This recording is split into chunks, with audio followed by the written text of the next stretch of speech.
Welcome to the Sonic Collective, a music podcast that explores a different album or musical concept each month, diving deep into its history, context, and impact on the music industry.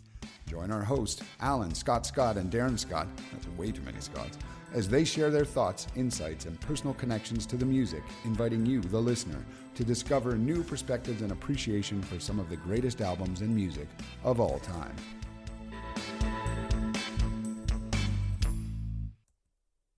Hey listeners, it's Alan here to ring in a new year at the Sonic Collective with a new album up for review in January 2025. If this is your first time here, I'll fill you in on how things work. The guys and I will be listening intently to our monthly album selection and then reconvening at the end of the month to discuss and review. I'm continuing what is now a bit of a theme of selecting the very first albums we ever owned. A couple of months ago, Darren picked Elvis Presley's self-titled album, which also happens to be one of the first records he remembers having as a kid. Then last month, Scott Coates picked Joan Jett's Bad Reputation, which also happened to be the first album he could call his own. We didn't plan on this to become a theme, but I figured it was a fun trend to continue, so here we are.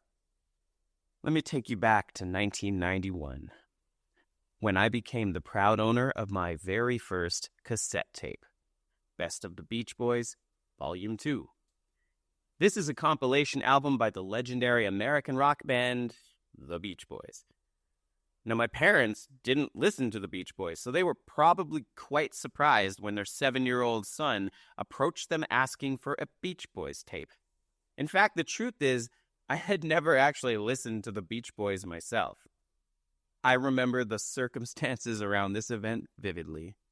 It was nearing the end of my first grade school year, and one of the kids at school started a Beach Boys fan club of sorts. And of course, I was excluded from said fan club because, well, I didn't know anything about the Beach Boys. This naturally rubbed me the wrong way, so over the summer break, I convinced my parents that in order for me to be one of the cool kids, I really had to get my hands on a Beach Boys album. It just so happened that the local grocery store had cassette tapes for sale, and I managed to get my grubby little paws on the only Beach Boys album I could find, The Best of the Beach Boys, Volume 2. I listened to that tape on the way home from the store. I listened to that tape all summer long. I learned every word, and I just could not wait to go back to school so I could tell all my friends I got myself a Beach Boys tape. Finally, I could be part of the club. Eventually, summer ended, second grade started, and on the very first day, I ran right up to that kid who started the Beach Boys fan club and excitedly told him about my tape. His reply? Yeah, we don't really like the Beach Boys anymore.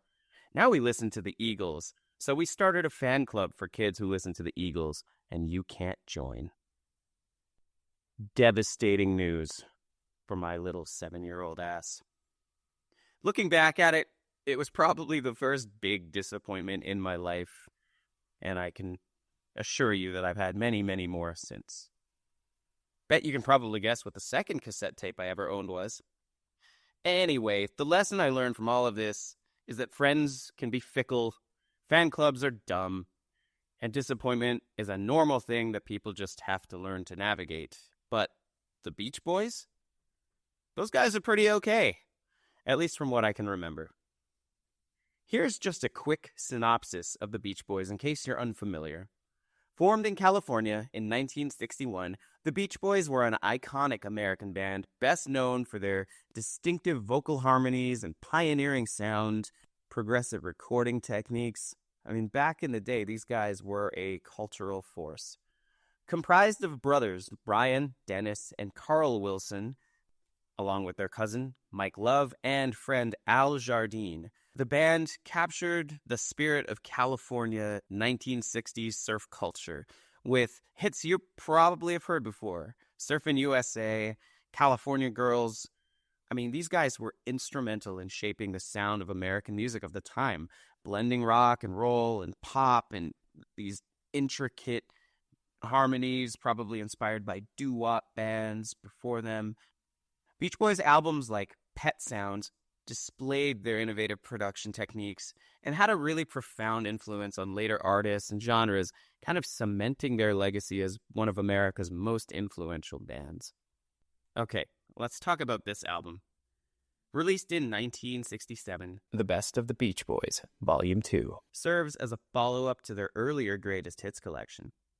Their label, Capitol Records, compiled it probably in a desperate attempt to give the fans something to listen to during the summer of love, after Beach Boys' de facto frontman Brian Wilson infamously scrapped the band's planned next album, an ambitious album called Smile. To this day, Smile has never been released. It remains the subject of intense speculation and mystique, not to mention it was also the subject of a costly lawsuit for the band. So yeah, this album basically only exists because the record company didn't want the Beach Boys to lose the momentum they had with the fans. And that's all right, because Beach Boys' Greatest Hits Volume 2 features a selection of their iconic songs that really kind of showcase what they're known for best. You may recognize hits like Barbara Ann, Surfin' Safari, and California Girls, which I mentioned earlier. These songs really highlight the group's evolution in musical style and production techniques, and this album particularly manages to capture the essence of the Beach Boys during the 1960s, and it remains a beloved addition to any collection of classic surf, rock, and pop music, even though it really actually didn't sell very well, at least not in the US and Canadian markets. The album was eventually re-released by Capitol Records for the UK specifically, and they made some notable track changes and additions where it proved actually to be quite popular. What I find really cool about these studio-made collections is that they are loaded with great material. There's plenty of singles on them, but also stuff that didn't make it as a single, but wouldn't be considered to be filler songs either. These are good quality songs that maybe just never hit the airwaves. This is a great way to get bang for your buck, particularly in the era of owning music on physical media. Anyway, if you're hoping to get your hands on a physical copy of this album, I'm sorry to inform you, but the record is now out of print. And in fact, I couldn't even find it on Spotify. So if you'd like to listen along with us this month, I've created a playlist featuring songs from the North American version of the album. That's the one I had. This will be on Spotify. I've made it public, so you can probably literally just search for Best of the Beach Boys Volume 2, and you'll find my fan-made one. Otherwise, check our website, thesonic.collective.com, and in the album selections area, you will find this episode, and I've embedded the playlist right on the page for you. So, a couple ways to get that. 2 songs, Please Let Me Wonder and Little Saint Nick, do not appear on the cassette tape version that I owned, so they are going to be new to me. I've included them on this playlist. The other songs will probably take me and maybe some of you on a trip down memory lane. It's been a very, very long time since I went surfing safari with the Beach Boys, so I am keen to see how it holds up.